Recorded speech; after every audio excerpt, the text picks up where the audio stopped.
Grade 10 Contextual Era 3 The Decorative Style 1900 Paris Exposition Universelle. The Paris World Fair held in 1900, also known as the Exposition Universelle, was held in Paris between 15 April and 12 November 1900. On display were many new inventions like diesel engines, talking film, and the telegraphone. But more importantly, the architecture and design of the World's Fair brought the wonderful Art Nouveau style into popular culture. The 1900 exposition was held in the Grand Palace, designed by Henry Delaine, Louis Albert Louvier, Charles Louis Gerald, and Albert Thomas. There were various exhibition halls to showcase the art and design across the world, and each country had their own pavilions to house their works.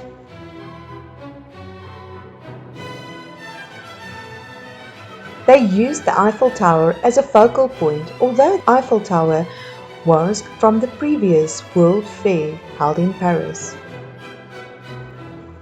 The timeline we are looking at is Art Nouveau from 1890 to 1910, the Glasgow School of Art that opened in 1890 and ran until 1910, Vienna Secession from 1997 to 1905, Wiener Werkstatte from 1903 to 1932.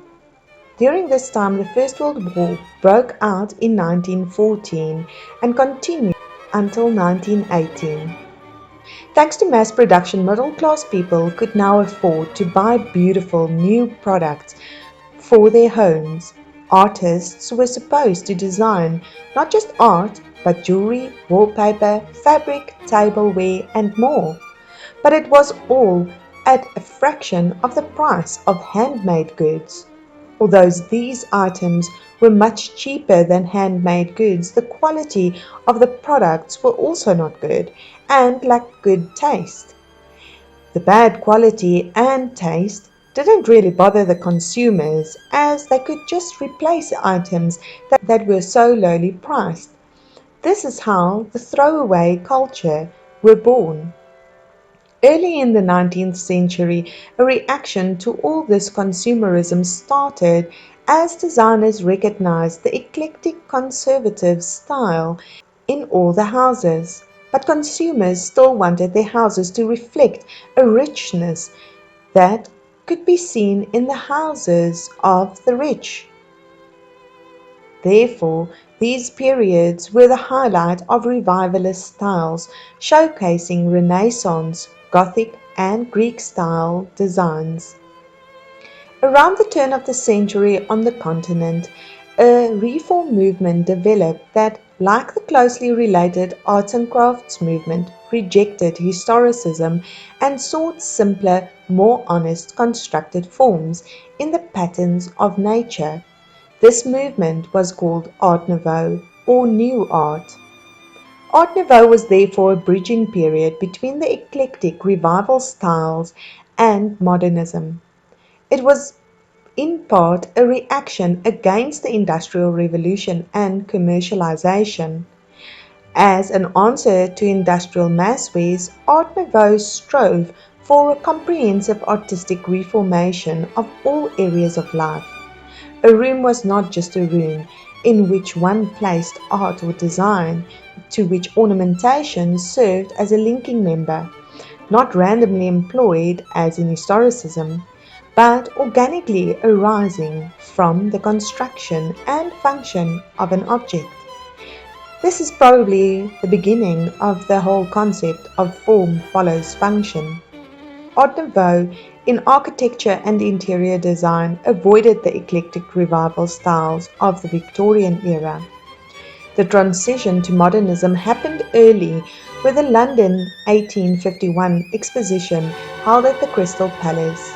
Made of plate glass and cast iron, The structure was simple and functional and started the modernist design style of Ferro-Vitreous architecture. Arts and craft designers like William Morris criticized the designs on the exhibition due to the eclecticism. The arts and crafts movement influenced Art Nouveau through their reaction against mass production. William Morris argued that furniture and fabric should be unique and not mass-produced. His wallpapers formed what we know today as the Liberty style, and Art Nouveau is synonymous with the Liberty style. But the Crystal Palace represented something new and contemporary that could come during the modern age. Ferro-Vitreous architecture became one of the hallmarks of Art Nouveau as it allowed for the curvilinear lines Art Nouveau was known for. Through Art Nouveau, designers selected and modernized some of the more abstract elements of Rococo style, such as flame and shell textures.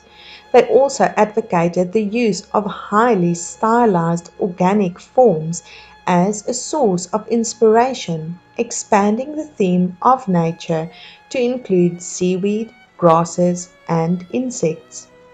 While Art Nouveau may have been backward-looking, extravagant, and luxury-orientated, it was nonetheless infused with a revolutionary desire based on a deep understanding that the problems of industrialization could not be solved by anything more than a flight back to nature.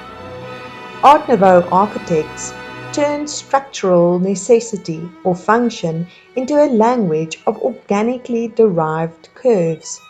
Internationally, Art Nouveau was a reform movement that today must be accounted a failure. While the rebellion against historicism and poor industrial mass ways has been justifiable, Art Nouveau as a movement was in many respects regressive and may well have delayed the development of modern industrial design. Although the style created new and dynamic ornamentation, led to a new feel for space in architecture and in design, sought more honest constructed forms, Art Nouveau was a step into the past. Most Art Nouveau designers considered them artists and rejected industrial mass production. Art Nouveau merely replaced one kind of ornament for another.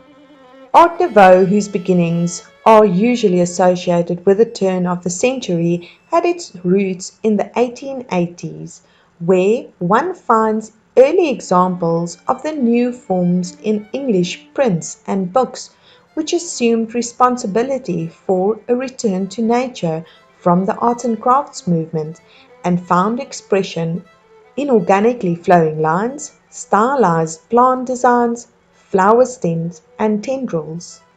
Lilies and water lilies were favored for their symbolic value. Their asymmetrical shapes gave the appearance of the forms of growth found in nature. Another development of Art Nouveau, particularly popular in England, was inspired by geometrical forms drawn from Japanese art or Japanism. As the Western world discovered the Far East, the geometric style is often linked to the Glasgow School of Art. They embraced the rich gold colors and stylization of Japanese design. The new ornamentation was quickly carried into architecture, furniture making, and all other areas of design because the goal of the Art Nouveau supporters was to transcend the boundaries between pure and applied art. Women were a central theme in Art Nouveau.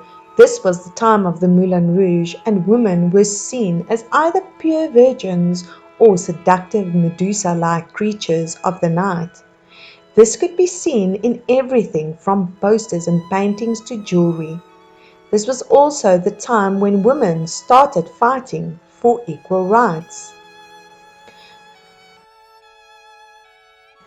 One thing that we must remember is that Art Nouveau is a style that ran through the Glasgow School of Art, Vienna Secession, Wiener Werkstatte, and were all exhibited at the 1900 Paris Exposition Universelle. The Glasgow School of Art was an Art Nouveau movement in Great Britain in the Scottish harbour city of Glasgow. The Vienna Secession, or Secession movement, is splintering off from the mainstream of the Art Nouveau movement into a somewhat different direction with different theories and principles developed in Vienna. The Vienna Secession was opposed to traditional academies and historicism, and was based on the concept of the totality of a work of art and of reform of handcrafts. The Deutsche Werkbund replaced Art Nouveau with modern industrial design in Germany. The Werkbund was established in Munich in 1907. You can see clearly how Art Nouveau developed from Paris to Britain to Vienna and then into a more industrial style in Germany with the Wiener Werkstatte.